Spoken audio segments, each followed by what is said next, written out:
Hello friends, here we have a problematic section. Here we have the question. A rod 150 cm long and diameter 2 cm is subjected to an axial pull of 20 kN. If the modulus of elasticity of the material of the rod is 2 × 10 raised to 5 Newton per mm square, determine the internal stress generated, internal strain generated and elongation of the rod. Here in this problem we have provided a rod of 150 cm long. L is equal to 150 centimeter, that is equal to 1500 mm. Then it is given the diameter D is equal to 2 centimeter, that is equal to 20 mm. And again an axial pull load P is equal to 20 kilonewton, that is equal to 20 into 10 raised to 3 Newton. If the modulus of elasticity E is equal to 2 into 10 raised to 5 Newton per mm square. So now all the units are in mm. We can go to calculate the stress. Stress is equal to force divided by area. You can easily substitute the force. The load is given as 20 into 10 raised to 3. 20 into 10 raised to 3, that much Newton, divided by area. Area is equal to it is a circular rod. Area is equal to pi by 4 into d square. You can write this as pi divided by 4. Diameter, it is given as 20 mm, 20 square. Finally, you will get the value of stress in Newton per mm square. And secondly, we are asked to find the value of the strain. We have stress divided by strain is equal to modulus of elasticity. Therefore, strain is equal to stress divided by E. Strain is equal to stress value whole divided by E. We got the stress value here. We have approximately the stress value obtained 63.66 Newton per mm square, that is 63.66 divided by elasticity value 2 into 10 raised to 5 Newton per mm square. Now we got the value of the strain as 0.000318. 0.000318. It has no unit. And now we need to find out the elongation. What is elongation? Strain equation we have delta L divided by L. From this, delta L is equal to strain value into L. The strain value is given as 0.000318 into length value 1500 mm. Now delta L we got it as 0.477 mm. So solution for the first question. Now here we have a second question.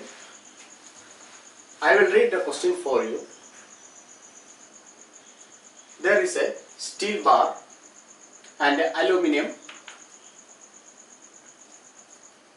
bar which has a rectangular cross section.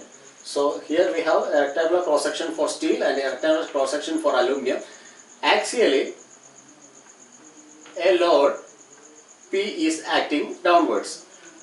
Since it is acting inwards, we know that a compression is taking place and therefore the total reduction, this is the ground, therefore the total reduction occurred, it is given as delta L is equal to 0.25 mm is the total reduction in length as it is a compressive load P along the axis. Elasticity for steel is given 2.1 into 10 raised to 5 Newton per mm square. Elasticity for aluminium 7 into 10 raised to 4 Newton per mm square. That is given. The length of each steel bar and aluminium bar is given as 30 cm and 38 cm respectively. Their area is given 5 cm by 5 cm, here 10 cm by 10 cm.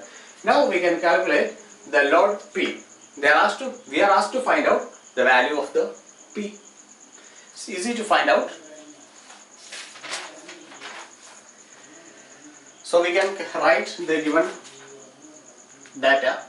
L steel is equal to 300 mm. It is 30 centimeter, that is 300 mm. L aluminium is equal to 380 mm. Area of the steel is equal to 5 into 5, 25, 00, that much mm square. Area of the aluminium is equal to 10 into 10, 100 into 10 square, that much mm square. We have the equation delta L is equal to PL divided by AE. This equation we got from the equation for Young's modulus. Delta L is equal to PL divided by AE. Here total elongation delta L is equal to P into L steel divided by area of the steel into elasticity of the steel plus length of the aluminium divided by area of the aluminium into elasticity of the aluminium. This is the equation that which we can develop. Now we can substitute the value for delta L. Delta L is equal to 0.25. 0.25 is equal to P into length of the steel, that is given 300 divided by area of the steel, that is 2500, plus length of the aluminium 380. Sorry, one more thing is missing. Elasticity of the steel 2.1 into 10 raised to 5. 2.1 into 10 raised to 5 plus 380 divided by 10,000 into elasticity of aluminium 7 into 10 raised to 4. On solving, we will get the value of P 224.37 kilonewton.